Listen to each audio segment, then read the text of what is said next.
আসসালামু আলাইকুম বন্ধুরা, সবাই কেমন আছেন? আপনাদের মাঝে ফেরির একটা সুন্দর ভিডিও নিয়ে আসলাম।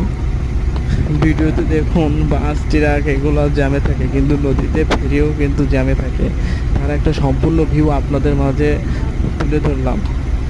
ফেরি পার্কিংয়ের স্থান খুঁজে পাচ্ছিল না, এই যেন একেবারে নদীর ধারে চলে আসছে। এবং দেখুন তার একটা সম্পূর্ণ ভিডিও।